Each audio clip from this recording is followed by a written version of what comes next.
like your courtesy.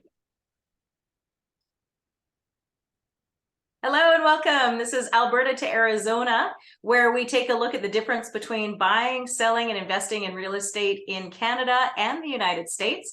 Up in Canada, we've got me, Tracy Gray, and then I'm a real estate investor and married to a real estate agent. This is Devin Gray, professional real estate agent and professional husband. He's with EXP Realty Group as well as Mogul. And then we've got Diane down in the States. She's in the Arizona, Scottsdale, Phoenix region. And we've got her with Coldwell Banker. And then I think I forgot to mention we're up in Edmonton, Alberta. Did I say that? I said Canada. You did now. Okay, we got it in there now. That's okay. All Americans think Canada's the same place anyways, right? That's right, yeah. Right. Do you know Wayne Gretzky? Yeah, he's our neighbor. Can you imagine? But we're all like that here too. When someone says, "Oh, I'm from Connecticut." Hey, do you know? So do you know Joe? Yeah, I do. Oh yeah, Joe. Right. Yeah, that's funny. Yeah. Big day today for us. Big day. Well, more so for our eldest son because he's 17 today. So 17. He was just a baby. What? yes, that's right. Yeah, He's growing up don't make me fast. cry.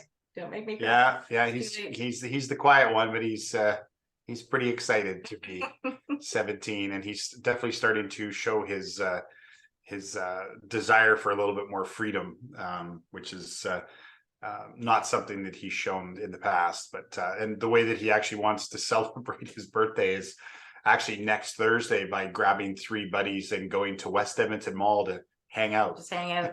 So and he doesn't normally do that, or what? No, he doesn't. That's a big deal for him. So normally, he normally just likes to kind of hang out at home and maybe have a friend over here and there. He still plays hockey, but so it's not. I remember, and funny enough, I'm sure you were as well. I was at West Edmonton Mall a lot back when I was 16, 17, 18 with friends. Yeah, just hanging out and just watching what was going on. But I think he's starting to get a little bit more of that taste now, but he doesn't have his license yet. He still just has his learners. So everyone that we know that whose son or daughter has their license, they say they just never see them anymore because that's freedom. But anyway, so that's big news in the Gray household for sure. Where did you hang out at the mall? I was like always by the skating rink.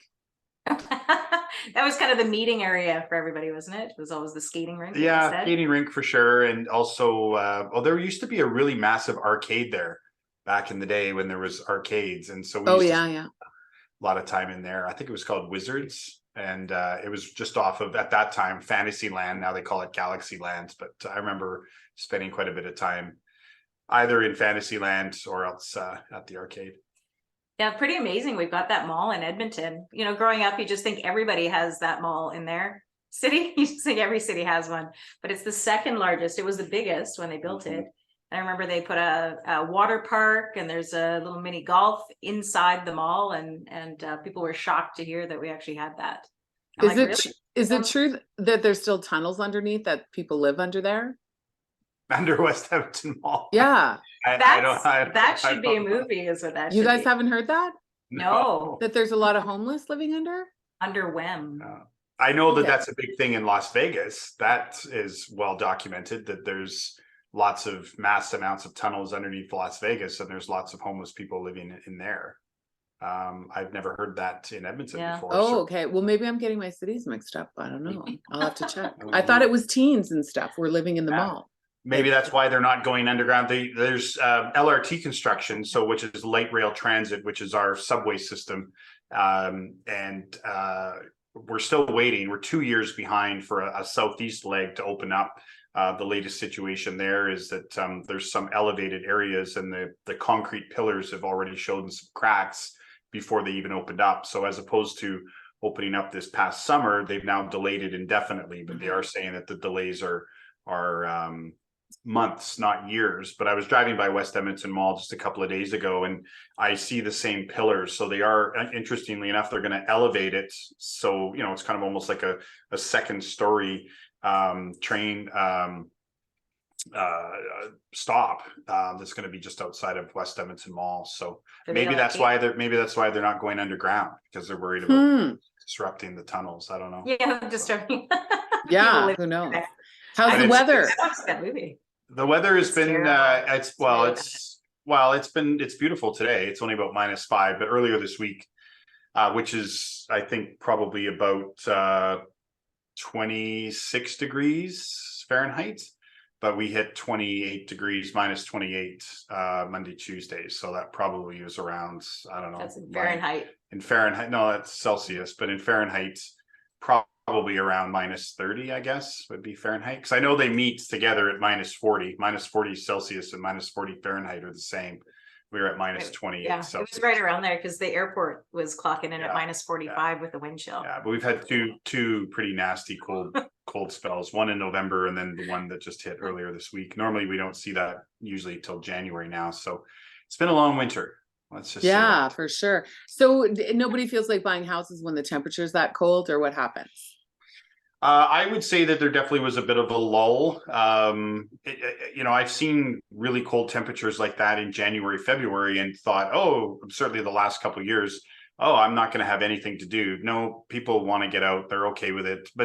And in a way, it shows how interested they are. There's definitely a higher level of interest if they're going to go out and brave the temperatures at -25 and walk around. And of course, the other challenge is that we're getting to that point where it's getting dark at 5 o'clock in the afternoon. So that makes it difficult to go out and really get an appreciation of what the houses look like in the dark. And then also as well, when we've had quite a bit of snow and people can't check the roofs. And then even from an inspection standpoint, more inspectors are using drones and for safety aren't getting up on the roofs. And so it's difficult for them to check to see what the conditions of the roofs are. So there's definitely some challenges there in regards to looking in the wintertime, but at the same time, it just shows a higher elevation of interest from the buyers. I just sneezed, so I cut off my video, and my audio. Oh, okay, good. We're That's why. Oh no, we We're froze again. frozen. We froze again. So, Yeah, no, I we're had the to. freezing ones right now. yeah. But You it's know- a great time for real estate investors. Like we Yeah. just started doing fix and flips, and right now you can get some really good deals on houses. Interest rates have gone up again, so that's making it tough for people to get into buying a house because the price is going up. But for real estate investors, it's a really good time right now. Well, and so what we're finding is that there was a lot of uncertainty August, September, and into the very early part of October. And so uncertainty means buyers are going to cool it. Interestingly enough, uncertainty means sellers just want to get rid of their property. So it's interesting that you get sellers wanting to sell at a time when not a lot of buyers are interested in looking because they can't really get a hold of their footing in regards to what's going on. But I think from my standpoint, I believe that there is more certainty now, and the certainty is interest rates are going to continue to go up. I think everybody's finally understood that. We had the last increase 2 days ago. It went up, for 2022, it went up 0.5%. The next time they look at it is January 25th. And it's not so much about whether or not it'll go up. It'll for sure go up. It's just whether or not it'll be 0.25, 0.5 or higher. I do feel that it's kind of gotten into a little bit of a death by 1,000 cuts where the interest rates will continue to go up, but they're not going to go up significantly. And what I mean by significant is 0.75 or even a 1% increase like we had in July. And when we had that 1% increase in July, that really shook the markets. You could definitely tell that everybody was realizing, okay, we're in for a bit of a wild ride here as interest rates are going up. I think that it'll still continue to go because the Bank of Canada wants to see a inflation target rate of 2%. And right now we've been hovering for the past several months in the high sixes. The last month it was basically 6.9%. So we're basically 5% difference from where the Bank of Canada wants us to be. So they really are trying to put the brakes on everybody's spending so that they can see the economy cool down. And then of course what the concern is that we're most likely going to fall into a recession in the first part of 2023. But having said that, it does seem that Alberta probably will end up with more of a soft landing than other markets, especially Southern Ontario, the Toronto area, and Southern BC, especially Vancouver. The markets went up. I mean, they've come down 20 to 25%, which is unbelievable. But at the same time, they've gone up 60% over the course of the past four years. So to settle back down 20-25%, obviously that hurts. I mean, if you've got a $1.5 million or a $1 million property, to see it fall to $750,000, that hurts. But 4 years ago, the place was worth $450,000. So it's all perspective and relative. But with Alberta, we never really had the massive jump. And so, and then plus the fact we are getting a lot of people coming from Ontario and BC to Alberta because oil prices are strong again. There's a lot of jobs. The Alberta government's been doing a huge amount of advertising in Ontario and in BC to drive people to Alberta. Great jobs. We're the highest income earners in Canada. Got some of the lowest real estate prices. And I was just chatting with somebody else who has traveled around the world recently and is seeing Alberta being promoted in, halfway around the world for people to move here. And we're out of the G7 nations, Canada is bringing more immigrants in than any other G7. The last 2 years, we've done close to 500,000 a year, and for the next 3 to 4 years, it's another 500,000 immigrants coming in, and apparently a large percentage of them are expected to be coming to Alberta. So is going to be some great times potentially over the course of the next few years. We just have to get through this, rebalancing period of trying to get inflation down and seeing interest rates start to level off and hopefully go down a bit. So as an American listening to this, Tracy, you said it's good for investors. I'm assuming that's because they're cash, right? Well, you don't have to worry about the high interest rates because with a fix and flip, you don't hang on to the property that long, right? So the interest rates aren't going to make as big of a difference, obviously, if you have the mortgage for a long period of time. But who's buying it if you're flipping it, and the people can't buy it because the high interest rates, aren't investors having to hang on to it longer? It's actually, so it's just because of the fact that we're already going into what's a natural slowdown. Like things obviously slow down probably most everywhere heading into Christmas. But again, as we said from the outset, it's -30, there's snow on the ground, it's Christmas, we're all super busy. So a lot of other buyers, like homeowner buyers, put it on the back burner. If there's any sellers that have their house on the market, they have to sell. So there's high motivation. So it's a great opportunity for investors to go out and take advantage of some motivated sellers who really just want to know going into Christmas that their house is going to be sold. So that's basically the primary reason why it's busy. December is a very busy time for us always. And it's because of these investors that come out looking for opportunities based on the fact that it might be the only offer that a seller gets. I can tell you right now, I have 3 investors right now that every single one of them said, we have to find a place before December. I've got one investor where in the last 8 days, I've written 5 offers for her. And, so with their cash, right? Because I want to clarify the point, because you guys said investors they're cash buyers, correct? In some situations, yeah. Okay. And some the cash buyers from a standpoint of fix and flips, yes. And then for others that want to do the BRRRR strategy, the buy, refinance, renovate, repeat, rent, repeat strategy. In that case, because of the fact they're going to hang on to it long term, they can buy the property with a mortgage because the expectation is they're going to hang on to it long term, and then they're coming up with cash, some sort of cash either through a joint venture or on their lines of credit or something like that to do the renovation, and then obviously then they do the refinance. It can be trickier, but again, it really comes down to just the ability. Like we've had a couple of scenarios where the price has come down so much that it's offset the increase in the interest rates. Because really what it comes down to, and a couple of people, this is also coming back to more certainty for buyers, is talk to your mortgage broker, find out what your monthly payments are, because that's really what it's about. A couple people they've like, well, yeah, I don't like that the interest rate's higher than if I bought 10 months ago, but I couldn't buy that property 10 months ago because it was $40,000 higher. Well, now it's $40,000 less. Yeah, the interest rates increased, but the monthly payments work for me. They didn't work before when the interest rate was lower because the price of the house was so much higher. So that's what we're seeing, is that some buyers that are fighting through the negativity and all this, oh my gosh, the sky is falling because interest rates are going up. They're going, oh, wow, that property is now within my price range. The monthly payments work, so I can actually go ahead and buy this property now, as opposed to where they were. Because we did have a seller's market back in Jan, Feb, March, April. Like prices really shot up quite a bit. The most that we've seen in about 5 years, and that was primarily because you had a whole bunch of first-time home buyers and just people that were interested in buying that knew interest rates were going to go up, and so there was this mad scramble for people to buy properties before interest rates started going up. Okay, and I wanted to. And now and in most cases all those properties are they bought overpriced. Like they all guaranteed they've all come down in value, but they're not selling in the next 5 or 7 years. Hopefully, Yeah, they're holding on to them. So don't worry about that. Don't That's feel right. bad if you're watching it. Absolutely, no. So one thing I wanted to clarify too for people listening, when you said immigration, you're adding the most immigrants out of the whole country or the G7.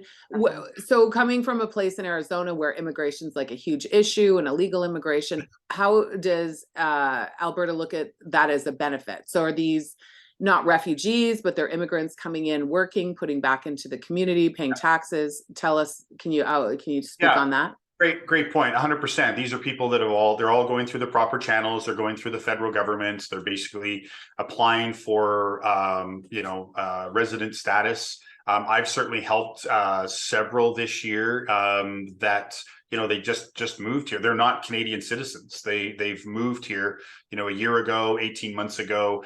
Usually, what's happened in the case of 3 different people that I've helped, 3 different couples, they came from Central America. They moved to Toronto, decided they wanted to buy a house, but couldn't in Toronto because it was too expensive. So they looked around and decided Edmonton, again, great opportunities, no provincial sales tax, no land transfer tax, various other incentives, and the real estate prices are some of the lowest in Canada. So they've come out here. But they're not Canadian citizens, and so we have a lot of that coming. But it's really because that's one of the biggest driving forces for the Canadian economy to continue to grow. Is that we're not, our natural population growth is not there, and so for Canada to get to continue to the economy to continue to thrive, a big part of that solution is to bring immigrants in. Okay, fascinating. Yeah. Yes. And how are things in Phoenix? Yes, and what about down there? Well, we're out of time. Yeah, I know. And that's your show. Thanks. I know. Thanks I'm for like, listening, wow, I'm Diane. really laying a lot of knowledge for Diane. So. That's good. That's good. So our next show will focus on Arizona for sure. Yeah. So no, that's good. Where's That's that fascinating. We'll pull out a map. Arizona's here. Right. Yeah. So the weather's beautiful here, and next show we'll definitely talk about, what's going on in the market here, just in a nutshell. So our listings have slowed. Historically, December is a slower time. We really ramp up in January, but we are still having transactions. Fortunately, I'm still busy. I tend to be the opposite, and I think I've said this before. When everyone else is busy, I'm a little slower. When everyone else is really slow, I'm busy. So now I know it's a time in Edmonton where it's really cold. People start thinking, gosh, do we want to live here? We want to live here, but at least in the winter, can we spend some time down south? So if anybody has any questions about doing that, I'm definitely happy to answer those. So Great. Yeah. Well, so I guess we'll focus on Phoenix, Arizona. Next week. Yes, that's right. For our next show. Yes. yeah, good tease for next week. I do have to say, I like how you guys coordinated your colors for today, though, for outfits to wear. I'm wearing, it's like 70 degrees here, but I'm dressed for Edmonton weather, right? You are. Sweater. You're more dressed for our weather than we are. Yeah. Well, I'm cheap. I'm not cracking the heat here at all. I've got a t-shirt on from a friend of ours. She's a country music artist. Her name's Tennille Towns, and she is from Grand Prairie in Alberta, but she lives down in Nashville now, and she's touring with the CP Christmas train, and they are making their way in and around Canada and down in the States too. I'm not sure about a Phoenix destination, so you have to check that online, but they're taking donations for the food banks in those areas that they go to. Oh, cool. And it's a free concert, and the train rolls into town and they open the doors and this big concert happens, and it's really awesome. So you'll have to Google it. It's called the CP Rail Christmas train, and it could be coming to a town near you. So check it out. Tennille Towns is fantastic, an amazing singer and a great show. So catch Well, it. what does your t-shirt say? You pointed to your t-shirt. It We says, can't see yeah, it. well, yeah, I kind of bailed on that because you can't really see it. So it What says does it say?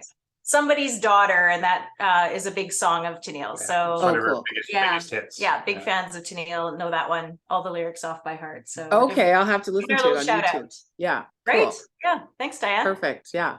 Okay, and that's And the show. we're sorry that our Edmonton Oilers beat up on your Arizona Oh boy. Oh, you Eight- went there. 8-2 on Wednesday. So Yeah. tough, Our team's got to get some money or something here. 'Cause- they need a new arena. So yeah. well, they were playing in yours. So yeah. That's yeah. right. No, yeah, We booby because trapped it was the last game of a 14-game road trip. So Yeah, I mean 14 games, that's crazy. yeah, Road 'cause I think trip? weren't they renovating is it called the Mullen Arena down there in Tempe? Because that's where they're playing at, yeah, it's ASU's. I don't know the specific name of it, but it's they're in ASU's where the ASU hockey team plays. Yeah, I think I heard that they were trying to bring it up to NHL standards a little bit by doing some renovations. I could be wrong, but I think No, they are. So that's the temporary place. So I'm not sure if it's the permanent one.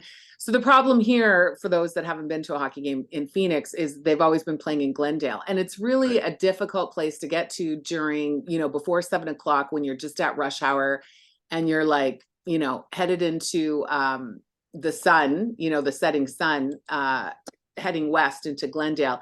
It's really tough with the rush hour traffic to make it. Football games, when there's 6 or 8 games, people do that on a Sunday, but for hockey, it's just been a really difficult location to get to. So Tempe's a lot more central, see a lot more people coming there and stuff too. And as a whole, I mean, our team needs money to get some talent. So yeah. Well, I think I heard that Tempe approved the building of their next arena, but that's of course 4 years away. So I think they're at the, I'm pretty sure it's the Mullen Arena at ASU. Yeah, they're there for the next 4 years, and I think it's maybe only about 4,500 seats. So it'll be very intimate to watch. Yeah, we're gonna start a GoFundMe account for the Coyotes. Yeah. Sounds great. All right. Well, we'll wrap it up there. And thanks for watching. This is Alberta to Arizona. I'm Tracy Gray. This is Devin Gray. That's Diane Brennan down in the States. And we will catch you again next week. Bye. And we'll have our contact information in the show notes for sure. I can't remember her email. Can't remember her email at Gmail. Yeah. Email. We'll have it there for sure. Okay. Thanks for adding that. And thanks for watching. Bye.